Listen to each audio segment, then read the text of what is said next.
Hello guys, welcome back to my channel. আবার তোমাদের কাছে নিয়ে চলে এসেছি নতুন একটা রেসিপি, মৃগেল মাছের ঝাল। দারুণ টেস্টি এই রেসিপি।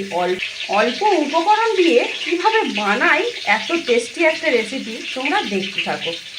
তো আমি মাছগুলো হলুদ, লবণ, অল্প লঙ্কার গুঁড়ো দিয়ে মাখিয়ে রেখেছিলাম। এখন আমি কড়াতে তেল গরম করতে দিয়েছি, মাছগুলো একটা একটা করে ছেড়ে দেবো। খুব ভালো গরম হয়ে গিয়েছে। এই তেলে আমি একটা একটা করে সব মাছ ছেড়ে দেব।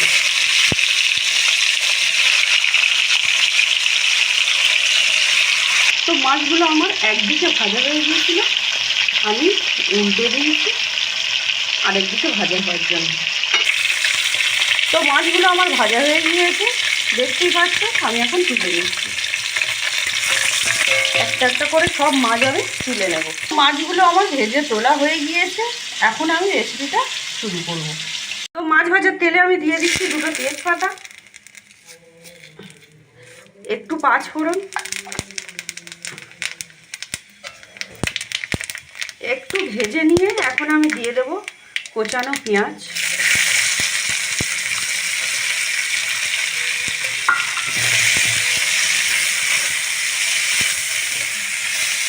পেঁয়াজটা দিয়ে আমি ভালো করে নিয়ে ভাজতে দেবো।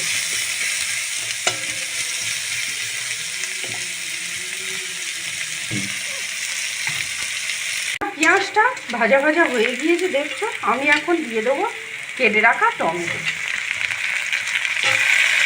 টমেটোটা দিয়ে একটু ভাজতে দেবো আমি, নাহলে কাঁচা গন্ধ থাকবে।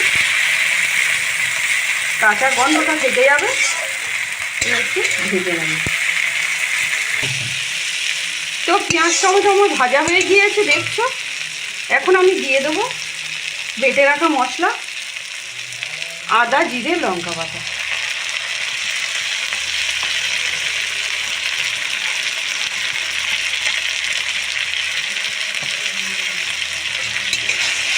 মশলাটা ভালো করে ভেজে নেব, খুব ভালো করে একটু কষিয়ে নিতে হবে।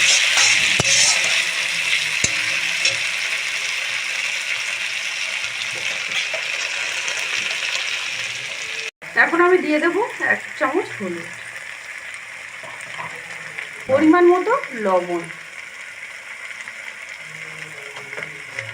দিয়ে মশলাটা ভালো করে কষিয়ে নিতে হবে।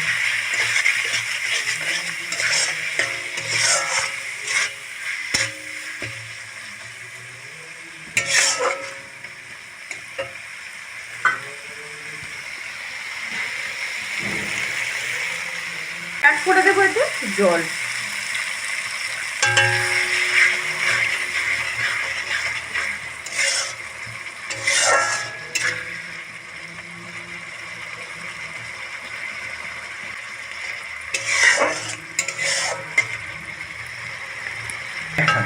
তো এখন মশলাটা আমি কষানোর জন্য ছেড়ে দিয়েছি, মশলাটা এখন আমি কষতে দেবো।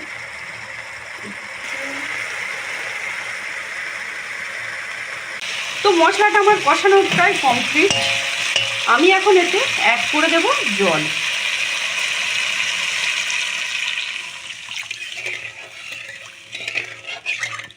জলটা দিয়ে আমি একটু ফোটার জন্য ছেড়ে দেবো।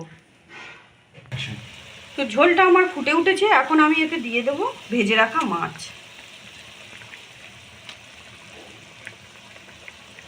মাছগুলো আমি দিয়ে দিয়েছি, এখন মাছগুলো সিদ্ধ হওয়ার জন্য ছেড়ে দেবো। তো ভিডিওটি ভালো লাগলে লাইক করো, আর চ্যানেলে নতুন হয়ে থাকলে অবশ্যই সাবস্ক্রাইব করো। যারা ইউটিউব থেকে দেখছো আর যারা ফেসবুক থেকে দেখছো ফলো করো। তো আজকের মতো এটুকুই থাক, আবার ফিরে আসছি নতুন একটা রেসিপি নিয়ে। ততক্ষণের জন্য টাটা।